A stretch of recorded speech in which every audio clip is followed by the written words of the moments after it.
दोस्तों आज की इस वीडियो में मैं आपको एशिया के प्रमुख रेगिस्तानों के बारे में बताने वाला हूं। जैसा कि आपको पता है कि एशिया एक बहुत ही विविध जलवायु वाला महाद्वीप है। यहां आपको साइबेरिया की बर्फ भी देखने को मिलती है, तो दक्षिण भारत और श्रीलंका के जंगल भी देखने को मिलते हैं, तो कई सारे रेगिस्तान भी देखने को मिलते हैं। तो आज हम उन्हीं रेगिस्तानों के बारे में और उनकी स्थिति के बारे में बात करने वाले हैं।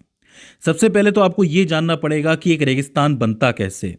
देखिए, जब भी किसी जगह पर वार्षिक रूप से 25 सेंटीमीटर या उससे कम बरसात होती है, तो वो जगह अपने आप वृक्ष रहित रेगिस्तान में बदल जाती है। यानी कि वहां पर किसी भी टाइप की वनस्पति जो है वो फल फूल नहीं पाती है, फैल नहीं पाती है। अगर आप एशिया की बात करोगे तो एशिया का ये जो मिडिल ईस्ट वाला हिस्सा है, स्पेशली मध्य पूर्व वाला, जहाँ पे आपको सऊदी अरेबिया, ईरान ऐसे देश नजर आएंगे, वहाँ आपको ज़्यादा रेगिस्तान देखने को मिलते हैं। इन एरियाज़ के अंदर जो बारिश है वो बहुत मुश्किल से पहुंचती है, तो ऐसी स्थिति के अंदर यहाँ पर कई जगहों पर रेगिस्तान डेवलप हो गए।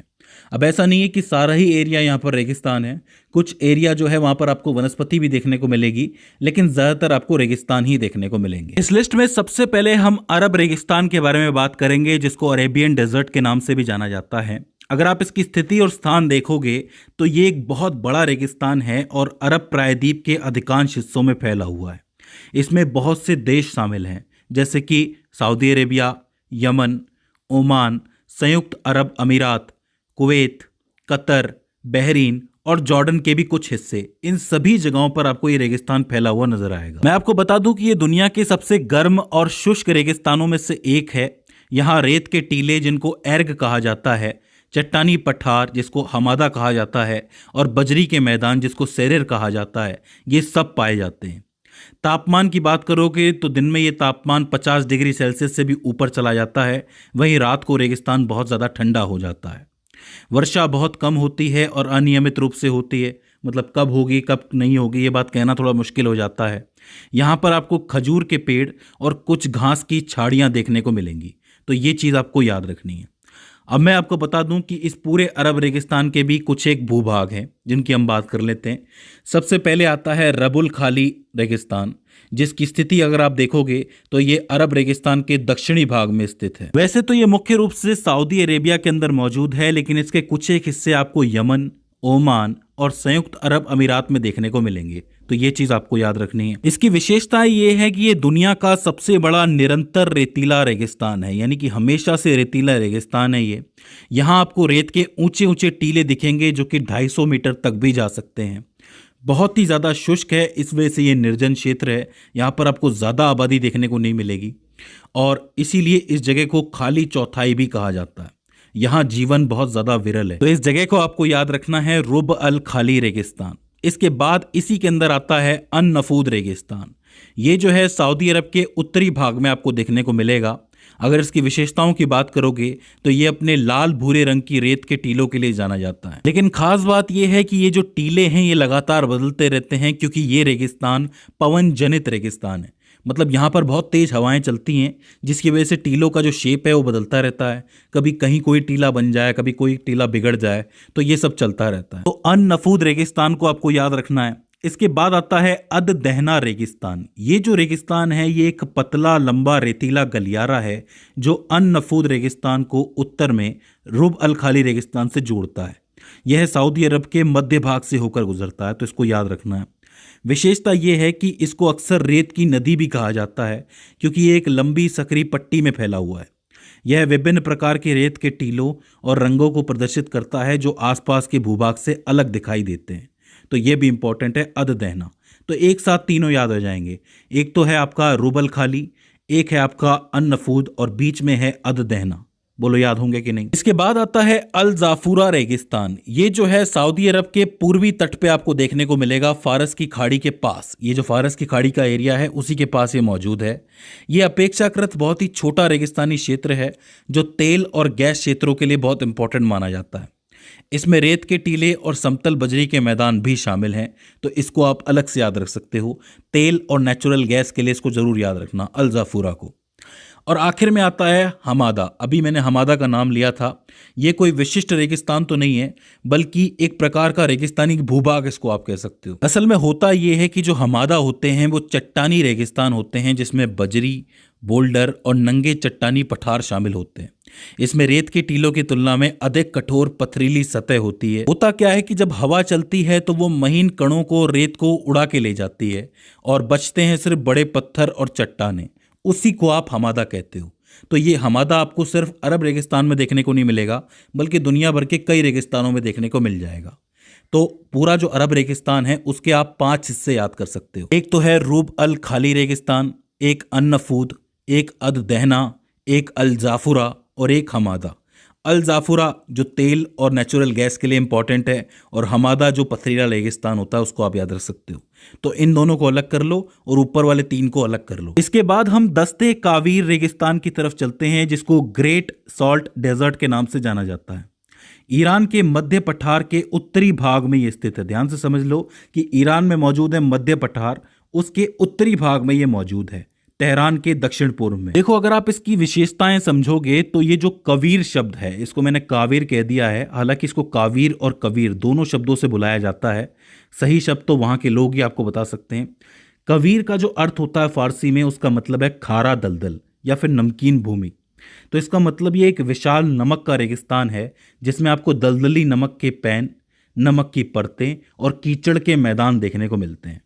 गर्मियों में होता यह है कि इसका जो तापमान है वो 50 डिग्री सेल्सियस तक पहुंच जाता है, जिससे ये क्षेत्र बहुत ज़्यादा शुष्क हो जाता है और बारिश यहाँ पे बहुत कम होती है, जिससे वाष्पीकरण द्वारा नमक की परतें बन जाती हैं। इसीलिए इसको दश्ते कवीर कहा गया है। तो इस चीज़ को आपको याद रखना है। इसके बाद हम दश्ते लूत की तरफ चलते हैं, जो कि एम्प्टी प्लेन के नाम से भी जाना जाता है। अगर आप इसकी स्थिति और स्थान की बात करोगे तो ईरान के दक्षिण पूर्वी भाग में ये स्थित है। विशेषताओं की बात करोगे तो लूत का फारसी अर्थ होता है नग्न या खाली। यह दुनिया के सबसे गर्म स्थानों में से एक होने के लिए बहुत प्रसिद्ध है, जहां जमीन का तापमान 70 डिग्री से ऊपर चला जाता है, 70 डिग्री सेल्सियस से। ये एक शुष्क बेसिन है जिसमें विभिन्न प्रकार की भू आकृतियां हैं, जैसे कि यार्डाक्स। हवा के कटाव से बनी हुई विशाल नालीदार जो संरचनाएं होती हैं उसी को यार्डाक्स कहा जाता है। इसके अलावा नमक के गुंबद आपको यहाँ देखने को मिलेंगे, नमक के जमाव से बने हुए पहाड़। इसके अलावा रेत के टीले, जो बड़े और ऊंचे टीले होते हैं, विशेष रूप से पूर्वी हिस्से में देखने को मिलेंगे। तो यहाँ पर आपको बहुत सा नमक और बहुत से नालीदार संरचनाएं देखने को मिलेंगी। मैं आपको बता दूं कि ये जो लूत का नाम लिया जा रहा है, दश्ते लूत, ये लूत जो है इसका जिक्र आपको बाइबल में भी देखने को मिलेगा, शायद तौरा में भी देखने को मिलेगा और कुरान में भी देखने को मिलेगा। बात यह है कि लूत है, जितना मुझे याद आ रहा है, ये अब्राहम के भतीजे हैं और इनकी कोई कहानी जुड़ी हुई है इस जगह से। ये नमक के जो टीले हैं, कोई कहानी जुड़ी हुई है इस जगह से। तो कहीं ना कहीं धार्मिक महत्व भी है कई लोगों के लिए इस जगह का। तो इस चीज को भी आपको याद रखना है। इसके बाद हम चलते हैं गोबी मरुस्थल की तरफ, जो आपको पूर्वी एशिया में स्थित एक विशाल रेगिस्तान के रूप में नजर आता है। आंतरिक मंगोलिया और गांसू प्रांत के अंदर ये फैला हुआ है और मंगोलिया के एक बड़े हिस्से तक जाता है। ये जो है दुनिया के सबसे ठंडे रेगिस्तानों में से एक है, क्योंकि सर्दियों में कभी कभी इसका तापमान रात में -40 डिग्री तक जाता है और गर्मियों में 40 डिग्री यानी कि +40 डिग्री सेल्सियस तक जाता है। तो इसका मतलब कुल 80 डिग्री का बदलाव आपको इसके अंदर देखने को मिलता है। बहुत से चट्टानी मैदान आपको देखने को मिलेंगे, बजरी क्षेत्र देखने को मिलेंगे और रेतीले टीले देखने को मिलेंगे। साथ ही थोड़े बहुत नमक के दलदल भी देखने को मिलेंगे। तो काफी इंपॉर्टेंट हो जाता है गोबी रेगिस्तान, इसको आपको याद रखना है। गोबी के बाद आता है थार मरुस्थल, जो कि पूरे दक्षिण एशिया का सबसे बड़ा मरुस्थल है, जो मुख्य रूप से आपको भारत के राजस्थान राज्य और साथ ही गुजरात राज्य और पाकिस्तान के सिंध राज्य में फैला हुआ देखने को मिलेगा और थोड़ा बहुत पाकिस्तानी पंजाब में भी दिखेगा। तो इसका मतलब ये काफी बड़े हिस्से के अंदर फैला हुआ है। दुनिया के सबसे घनी आबादी वाले रेगिस्तानों में से एक इसी को माना जाता है। ये एक उपोष्ण कटिबंधीय रेगिस्तान है। यहाँ आपको रेत के टीले, बजरी के मैदान, छोटी छोटी पहाड़ियाँ, ये सब देखने को मिलेगा। यहाँ पर एक अरावली पर्वतमाला भी मौजूद है, जिसकी वजह से ये रेगिस्तान बना है, क्योंकि यहाँ पर बारिश इसी वजह से नहीं होती है कि वो अरावली पर्वतमाला से टकरा जाती है। हालांकि यहाँ पर आपको कुछ एक मौसमी नदियाँ देखने को मिलेंगी और बाकी खारे पानी की झीलें देखने को मिलेंगी, क्योंकि मानसून के मौसम में थोड़ी बहुत बरसात यहाँ पर हो जाती है, जिससे थोड़ी बहुत घास और झाड़ियाँ यहाँ पर उग जाती है। तो थार रेगिस्तान को भी आपको याद रखना है। इसके बाद अगर हम तकलामाकन रेगिस्तान की तरफ जाएं, तो अगर आप इसकी स्थिति देखोगे तो चीन के शिनजियांग उइंगर स्वायत्त क्षेत्र के अंदर ये मौजूद है, यहाँ कहीं मौजूद है। ये भी जो है गोबी मरुस्थल का ही एक हिस्सा माना जाता है।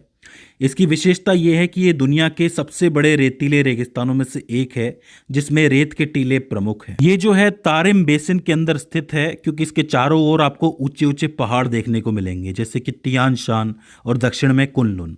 देखिए, तकला माकन का अर्थ ही है कि अगर आप अंदर जाते हैं तो आप बाहर नहीं आ सकते, या फिर मौत का सागर भी इसको कहा जाता है, क्योंकि इसकी परिस्थितियां हमेशा से कठोर रही हैं। याद रखना कि रात में यहाँ का तापमान बहुत ज्यादा गिर जाता है, तो ये एक ठंडा रेगिस्तान है। आखिर में हम बात कर लेते हैं किजिल कोम रेगिस्तान के बारे में, जो कि मध्य एशिया के अंदर स्थित है। कजाकिस्तान, उज्बेकिस्तान और तुर्कमेनिस्तान के कुछ हिस्सों में ये फैला हुआ है। इसका जो नाम है वो तुर्की भाषाओं में लाल रेत से आया है, मतलब लाल रेत है, उसको तुर्की भाषा में कहा जाता है, उससे ये नाम बना है किजिल कोम रेगिस्तान। देखिए, अगर मैं कुछ गलत नाम ले रहा हूँ, गलत प्रोनाउंस कर रहा हूँ, तो उसके लिए मैं माफी चाहूंगा। कोई नुक्ता उक्ता रह गया हो तो I am sorry for that. ये जो एरिया है, यहाँ आपको रेत के टीले, रेतीले मैदान और चट्टानी पठार देखने को मिलते हैं। ये एक ठंडा रेगिस्तान है जहां सर्दियों में तापमान काफ़ी ज़्यादा गिर जाता है। यहाँ पर आपको कुछ एक प्रवासी वन्य जीव और शुष्क प्रतिरोधी वनस्पति दिखाई देंगे, मतलब बहुत थोड़े ऐसे जीव हैं जो यहाँ रहते हैं और बहुत थोड़े ऐसे वनस्पति हैं जो यहाँ उगते हैं। तो ये है किजिल कोम रेगिस्तान। तो दोस्तों, ये हो जाते हैं एशिया महाद्वीप के प्रमुख रेगिस्तान। आई होप आपको समझ में आए होंगे।